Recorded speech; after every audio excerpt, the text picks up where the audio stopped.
For starters, I'm a single father of a 14-year-old teenager. His mother unfortunately passed away during childbirth, and so I was left with my biggest sorrow and joy at once. Raising him all alone has been quite the task, but I've received a lot of help and pointers from both my parents and my late wife's parents. Jason is a good kid. He has good grades, is respectful and understanding, and doesn't try to make my life living hell like I hear some other parents of teenagers explain. One persistent problem throughout his life has been sleep. He has always had difficulties with sleep, first when he was just a baby, then a preschool kid, and even now, a teenager experiencing the exact same problems. We've been to the doctors, and they've told us he has insomnia, and I believed it until recently. He came into my room at around midnight 3 weeks ago and woke me up, although I wasn't actually sleeping yet. "Dad, I can't sleep," he said, and he looked scared, almost terrified. I could tell by his faint shaking and the way he held himself. "What's wrong, buddy?" I asked him, and he glanced at the now shut door and flinched. "It's just..." He was tapping his fingers on his crossed arms. He didn't look embarrassed or afraid to tell me like he had been numerous times before when he broke something or misbehaved.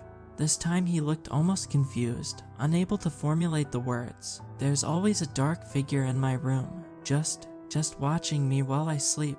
I can feel his eyes on me." His voice was shaky. I could see the tears forming in his eyes. He was completely terrified, and he fell right into my arms, starting to sob.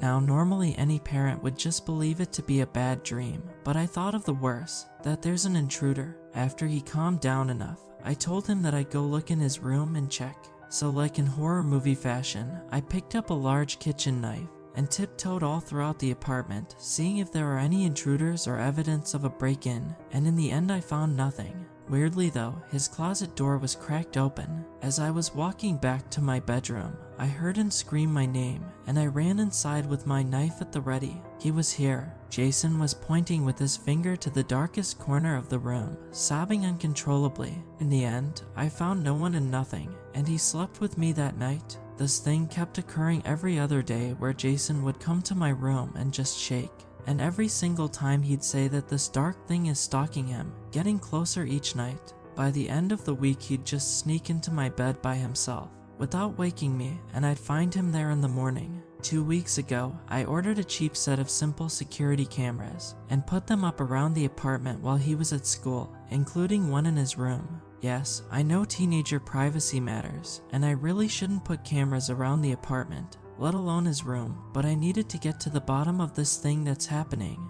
and I planned on taking them down after a week or two. The next morning I found Jason huddled up next to me in my bed again. It was the weekend, so I had no work and quietly slid out of bed as to not wake him and made a coffee while turning on the laptop.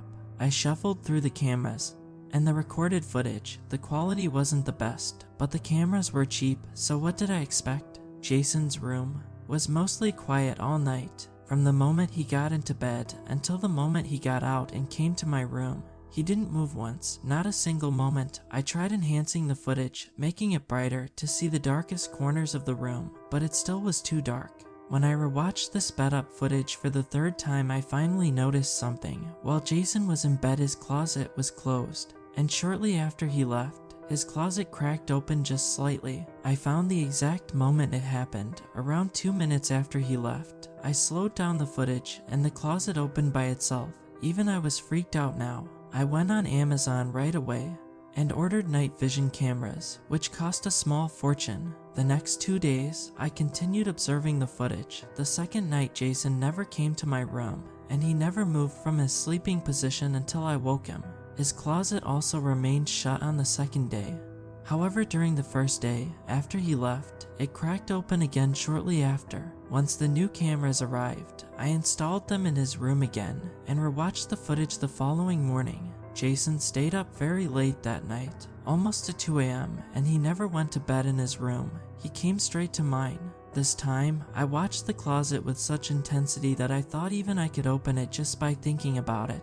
And sure enough, 2 or 3 minutes later, it cracked open. I zoomed in as much as possible and slowed down the footage, and that's when I saw it. A shadow moved across the room in a split second, and past the closet, and the next split second, the closet cracked open. I slowed it down even more, rewatched it again and again. I couldn't make out the figure, it was simply a blob of a shadow. I sighed and went to my room to wake up Jason. Those last days I had to wake him up, because he'd sleep in for as long as he could, and even after sleeping for 12 plus hours he'd still look tired, bags under his eyes. The next night was the last night Jason was awake. I woke up with him sleeping beside me as was usual these past few weeks. I slipped out quietly, not that it mattered, and went on with my morning routine of coffee and watching through the footage. He stayed up late again, 3 a.m. I considered scolding him for staying up so late on a school night as I shifted through the footage. Strangely though, the closet door never cracked open during the entire night. I coincidentally decided to look through the old cameras that still were set up everywhere else, including my room, and that's when my jaw dropped, and I saw it, clear as day, a shadow of a skeletal hand hovering right above my son, on the wall behind him, the entire night. I ran to my room and tried to wake him gently as I did every morning, but he didn't budge. Then I tried violence. I shook him and screamed at him to wake up. He didn't. I called the ambulance, having nothing else left to do. He was diagnosed in a coma. I kept watching those recordings again and again, dating back weeks ago, and I found something even more horrifying. Every night, as Jason came to my room to sleep, the shadow followed him. I watched through multiple cameras as the shadow sped from his room to the hallway, to the kitchen, and then into mine, all within a couple seconds. And then there, in my room, it loomed right over him, getting closer and closer every single night. I don't know how to describe it. It's unlike anything I've seen before, a shadow, but so dark, so black, that the darkness of the room illuminated it in a strange way. This brings me to last week's and today's events. I too have started feeling a presence. I too have started seeing the shadow looming at the corner of my eye, and I too have started having it inching closer to me as I sleep. Every single night, I frantically put together a timeline today, and judging by it, today is the last day I'll be able to wake up on my own, which means unless I'm awoken tomorrow, I won't wake up again. I drove to my parents' house today, and I'm going to spend the night here. They have very specific instructions to wake me. I want to see if this thing will follow me all the way here too, and I still need to figure out how to wake up my son and figure out what this thing did to him. My name is Matt. Please remember it. I never thought I'd be making a part 2, but here I am. The last 12 hours have been a total roller coaster of emotions, and I haven't been able to have even a second of sleep for the last 18, ever since I woke up. Let me begin where I left off last time, my parents' house. I never once tried explaining to them what I had seen or experienced. I knew they wouldn't understand. They wouldn't even try to understand. They were always big skeptics of the unknown, always thinking there's a logical explanation to everything. And in this case there was one too, even if there wasn't. My parents woke me up at 1 p.m. They thought I'd wake up by myself, but I didn't. I startled awake to my father's worried face peering down into my eyes. "I thought you wouldn't wake up," he had said in a concerned tone, then cleared his throat and started walking off. Though shower, I got up, feeling like I hadn't slept at all. My body was completely exhausted. I felt different, almost like something was missing, a big part of myself. I tried to remember what I even was doing in my parents' house in the first place. Then I remembered setting up my phone to film me. I remembered the shadow, but I couldn't remember why I tried to film it. The footage captured by my flimsy phone camera, with no way to properly enhance it, was useless to me, and it didn't film anything noteworthy. I decided to check my phone, and found thousands of your notifications, and my post from that Friday, that post that I don't remember writing. Jason, a son, I have a son, what? Questions flooded my mind. As I read the words I didn't recall writing, I frantically drove back to my apartment, not really sure what I was looking for. I explored every room and found his, my apparent son's room, tidy and clean, a couple superhero posters on the walls, a desk with a laptop on it, a bed with Marvel design covers. My head was spinning, a horrible migraine, so I popped a pill. Jason, I had written that I had a son named Jason. I took out my phone and called my dad. "Hey Matt, what's going on?" He you left so urgently. Jason, do you remember Jason? I huffed into the receiver. Jason, no, can't say I do. Is that a friend of yours? Did something happen? He replied thoughtfully. Damn, I thought. No, never mind. Thanks, Dad. I hung up before he could say a word more. This clearly says I have a son named Jason. Jason that is in a coma. I went through my phone. There were no pictures of a 14-year-old boy anywhere on there. I looked all around the house. No photo albums. Absolutely no evidence of him ever existing here besides a child's seemingly untouched room. My heart was aching, my head was spinning, the feeling of missing something, but not knowing what it is, like it's at the tip of your tongue, it was unbearable. I found a death certificate of my wife, and carefully read through. It clearly said that she passed while giving childbirth. So where is the damn child? Why can't I remember him? I remember her clearly. I rummaged through the house, making a total mess of it all. But in the end I found nothing. No birth certificate, no old documents, or teacher's notes, or doctor's appointments. I collapsed on the couch in the living room feeling exhausted, my eyes heavy, but something was tugging at the back of my head to not sleep. So I picked up my laptop instead, and that's when I rediscovered the camera footage I talked about last post. I saw him. I clearly saw my son, Jason, who I didn't remember, climbing into my bed at 3 a.m. I saw the shadowy thing or figure, his skeletal hand hovering above him. Then going forward until the morning I saw myself screaming and shaking him awake, but he never woke up. I rushed to the hospital I thought I might have left him in. I needed to see him. Jason, I need to see Jason, I said to the receptionist, out of breath. Jason, I don't think we have a patient named Jason here. The young lady replied, not looking up to me. A 14-year-old boy in a coma? I questioned. His name is Jason. Are you a guardian? What? I whispered under my breath. I'll need to see some ID, please. She continued. I pulled out my passport and handed it to her. Do you have his ID as well? I stuttered. I don't. Then I'm afraid I can't let you see him. She finally looked at me, looked into my eyes, with this regretful look. Look, wait, I have proof he is my son. I have videos of him living in my apartment. Let me go get my laptop from my car, I said, and before she replied I scurried away. And would you believe it, my laptop, it was gone. There was literally no evidence of any break-in into my car. I didn't go back in there. There was no point. I took out my phone and read the post again. I needed to make sure I wasn't going insane. It sure as hell felt like I was. How is it possible to forget you have a child? How is it possible the rest of the world forgets it too? I saw a couple of direct messages. One of them caught my interest. I know what you're dealing with. It might have as well been a troll, but I had nothing to lose, so I wrote back. Please help me. I drove back to my apartment, thinking of sleep the entire way there, but a voice at the back of my mind kept telling me not to. Do not sleep. It warned me. You will regret it. I observed the sorry state of my crazed apartment as I felt my phone vibrate in my pocket. I put on the kettle for a coffee and checked the messages. This is an entity straight out of your worst nightmares. It enters your life like a parasite during sleep paralysis and inches closer to you, draining your life force itself as it does so. A following message came in. It preys on you when you are at your most vulnerable, in a state of sleep.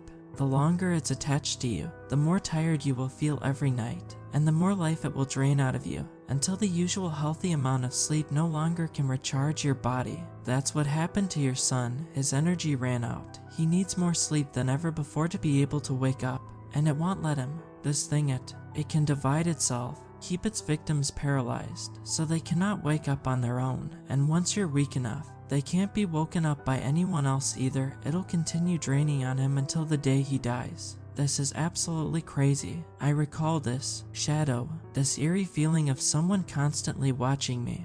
And I also wrote about it in my last post. What's it called? I asked. And then right after, and how in the hell did it erase someone from existence? It's complicated. I'll give you an address. Come there and no matter what, don't sleep. I put the address into the GPS, and it's a 1.5 hour drive. I stocked up on coffee and got into my car straight away. The entire drive there I felt the presence at the back of my neck, and I could see slight shadows moving at the corner of my eye, but when I looked towards it, everything was as still as ice. After the excruciating 1.5 hours were over, I sent the mystery man a message. On here, the address was of an old, almost abandoned looking house. I stepped out of my car and headed to the front door. Before I could knock, it swung open and an elderly, homeless looking man with a long dirty beard and grayed out hair stood there, looking me up and down. "Sir?" I asked, and he motioned for me to come in. The inside of the house was nothing like the outside. It was clean and tidy, and every nook and crevice was lit up with blinding light. "They can't exist where there's no shadow," he had said, as if expecting my question. Every piece of furniture was made out of see-through glass. There was not a single object that would cast a shadow, besides us two, and even then the lights took our shadows out. He motioned for me to sit on the ground. "Try to straighten out, narrow so no shadows can be cast by your body." I sat down with my legs stretched out and my arms beside me, and he sat across from me, mirroring my position. He looked at me for a long moment, and I was having a hard time concentrating. The lights were unbearably bright. As I was about to speak, he did so first. "It has no name." He looked wishfully to the ceiling, and then continued, "There are many that visit you in your sleep, some good, some bad. Sleep paralysis is a logically explained occurrence of your mind being awake, but your body not. However, it's not as simple as that. It's not that your mind is awake. Your mind is between being awake and being asleep. That in between is where these demons lie in wait in the darkness. Most can only scare you. They can't cause any harm, but there are a few, like the one on your hands, that can cause a lot of hurt. How do you get rid of it?" I asked in disbelief. He motioned with his hands to the house. "Once he lets himself in, only light can keep him away from you. Do you not sleep?" Still being sore from the long drive here, I instinctively crossed my legs. The man looked at me with such intensity that only my father gave me when I misbehaved as a child. "Don't make shadows," he warned again, and I uncrossed my legs. "I do," he explained. "I sleep in bright light. Over time, its connection to you grows faint, it eventually losing interest in you." "How did it erase the existence of my son?" I asked after a long moment. I can't remember him at all." "Jason, was it?" he said, and with a nod continued, "That I do not know. This thing doesn't have that kind of power, which means you might have more than one of these things on your hands." His eyes widened as he stood up. "I can't tell you anymore. You need to leave now. Why did you even invite me here?" It doesn't matter anymore. I answered enough questions. "Make sure there's not a single shadow in your home if you wish to survive. And I'm sorry for your son, but it seems like he's too far gone." After he basically threw me out, I sat in my car for a long moment. I decided that I wanted to see my son. I started the car up and drove all the way back and into the hospital's parking lot. By the time I was back, it was 11 p.m. again. A new receptionist sat at the desk, and I tried to explain my situation as logically and best as possible. "So please, just let me see him. Even through a window is fine." She looked at me with a conflicted expression. "Fine, you only get 5 minutes." She led me to his room, and there he was, the boy from the videos, laying there in darkness. I observed him through the window, wishing to remember all that he once meant to me. A shadow moved at the corner of my eye, and I followed it. A dark silhouette was in the room with my son, as if hiding itself in the corner. "Hey," I screamed, and the receptionist came running back. "There's someone in there." She rushed into the room and turned on the light, and I was right behind her. There was nothing there. She sighed a sigh of relief. "You need to go, sir." "No, please, you have to believe me. There was this shadow. I saw it, I swear." "Calm down, sir. There's nothing in the room." That's when my emotions burst, and I just started crying. The receptionist led me back to the lobby, and I just sat down and sobbed. After all my tears dried up, I got back on my phone and looked at the Reddit post again. Then I decided to ask for help with an update. If anyone knows how to make the world remember, how to make myself remember of his existence, please, for the love of God, tell me. I can see the nurses sharing hushed whispers.